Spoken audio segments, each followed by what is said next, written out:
सर्वांचं लक्ष धनंजय मुंडे दिसत आहे. सरकारच्या एवढ्या तपास यंत्रणा काम करून राहिल्या, परंतु अजूनपर्यंत त्यांचं नाव कुठेही पुढे आलेलं नाही. तपासांतीसुद्धा जर त्यांचं नाव आलं नाही ना, आधीपासून जर त्यांना एक ओबीसी नेता मोठा होतो आहे म्हणून त्यांना टार्गेट जर केल्या जात असेल आणि त्यांच्यावरती काही हे जर वेळ आली तर आम्ही त्यांच्या पाठीशी उभे राहू आणि त्यांच्याकरता जे काही आम्हाला करता येईल ते आम्ही करू. परंतु आणि जर दोषी असले तर आम्ही कधी दोषी माणसाच्या पाठीशी ओबीसी समाज उभा राहणार नाही हे आपल्याला सांगून देतो. बीडमध्ये जी काही घटना घडली त्याचा आम्ही जाहीर निषेध करतो. या प्रकरणामध्ये जो कोणी दोषी असेल त्याला शिक्षा झालीच पाहिजे. जर ओबीसी समाजाला पुन्हा कुठेतरी टार्गेट करण्याचं काम या माध्यमातून होणार असेल तर त्याचा आम्ही निषेध करू. आपल्यासोबत राष्ट्रीय ओबीसी महासंघाचे राष्ट्रीय अध्यक्ष डॉक्टर बबनराव तायवाडे आहे.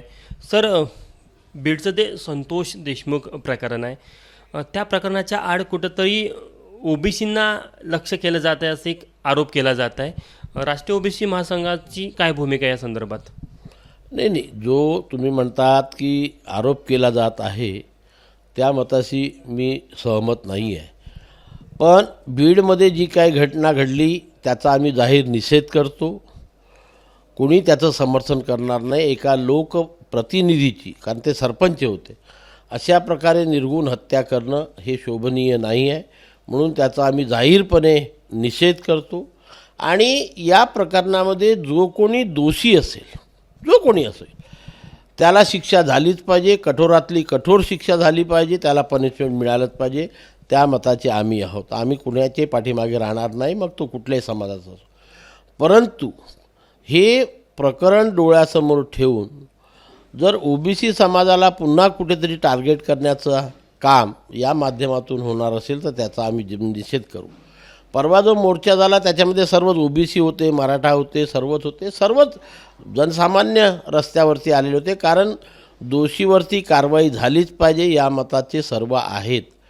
परंतु आमच्या मनामध्ये जी भीती आज दिसते आहे की मागील 1 वर्षामध्ये त्या परिसरामध्ये बीड, जालना, औरंगाबाद या परिसरामध्ये की मराठा आणि ओबीसी वर्गामध्ये जे एक दुरी निर्माण झाली होती, ती दुरी या निवडणुकीच्या माध्यमातून संपल्याचं आमच्या निदर्शनास आलं.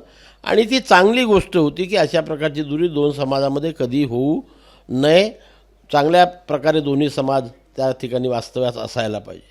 परंतु आता आमच्या मनामध्ये पुन्हा एक भीती अशी म्हणाली की या प्रकरणाच्या माध्यमातून कदाचित पुन्हा मराठा आणि ओबीसी समाज हा एकमेकाच्या विरोधात जाईल की काय, अशा प्रकारची चिंता किंवा भीती आमच्या मनामध्ये निर्माण होईल. आणि जर तशा प्रकारे झालं तर ते समाजासाठी योग्य राहणार नाही. त्याचासुद्धा आम्ही निषेध करू. सर्वांचं लक्ष धनंजय मुंडे दिसत आहे. नाही, कसं आहे बघा, आता प्रकरण होऊन एवढे दिवस झाले, सरकारच्या एवढ्या तपास यंत्रणा काम करून राहिल्या, परंतु अजूनपर्यंत त्यांचं नाव कुठेही पुढे आलेलं नाही. लोक ही शंका व्यक्त करत आहे.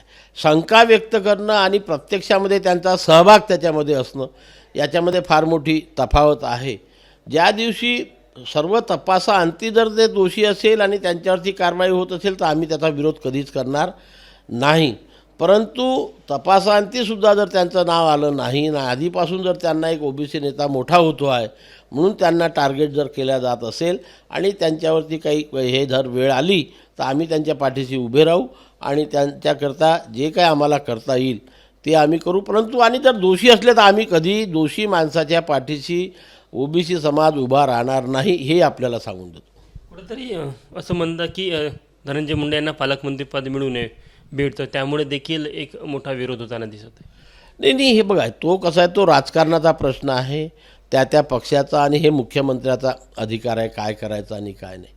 कारण CID म्हणा किंवा हे म्हणा, ह्या सर्व तपास यंत्रणा मुख्यमंत्र्याच्या मार्फत काम करतात आहे. जर ते दोषी नसेल तर त्यांना कोण थांबवू शकते? समाजाने कितीही केलं, पण जर ते दोषी आढळले पाहिजे. दोषी जर आढळले तर आम्ही त्यांच्यासोबत राहणार नाही, आम्ही त्यांना कधीच त्यांचं समर्थन करणार नाही. पण जर दोषी नसेल आणि अशा प्रकारे त्यांना एक राजकीय जीवनातनं उद्ध्वस्त करण्याचा किंवा त्यांच्या विरोधामध्ये षडयंत्र रचल्या जात असेल तर नक्कीच समाज त्यांच्या पाठीमागे उभा राहील. ज्या प्रकारे तिथलं स्थानिक राजकारण आहे, मागच्या काही दिवसामध्ये मराठवाड्यामध्ये एक जी दुरी होती मराठा आणि ओबीसीमध्ये विधानसभा निवडणुकीमध्ये ती कमी होताना पाहायला मिळाली. आता ती परत या आंदोलनाच्या माध्यमातून वाढवण्याचा जाणीवपूर्वक प्रयत्न होताना वाटत आहे. नाही, हे बघा, मी आत्ता सांगितलं की परवा जो मोर्चा झाला तो काही कुठल्या एका समाजाचा नव्हता. तो सर्वच ओबीसी, मराठा, SC ST सर्व समाजाच्या लोकांनी काढलेला मोर्चा होता. आनंदाची गोष्ट आहे, त्या घटनेचा निषेध व्हायलाच पाहिजे आणि दोषीवरची कारवाई व्हायलाच पाहिजे, याकरता तो मोर्चा होता. त्याचा आम्ही समर्थन करू, विरोध करणार नाही. परंतु याच्या मागून, पडद्याच्या मागून जर दोषी नसलेल्या व्यक्तीला बदनाम करण्याचा प्रयत्न होत असेल किंवा त्यांच्या राजकीय कॅरेक्टरवरती कुठला आच आणण्याचा प्रयत्न होत असेल तर नक्कीच अशा प्रसंगी समाज त्यांच्या पाठीमागे उभा राहील. हे होते बबनराव तायवाडे. कॅमेरामॅन व्यंकटेश नायडूसह तुषार कोहळे, ABP माझा, नागपूर. ABP माझा, उघडा डोळे बघा नीट.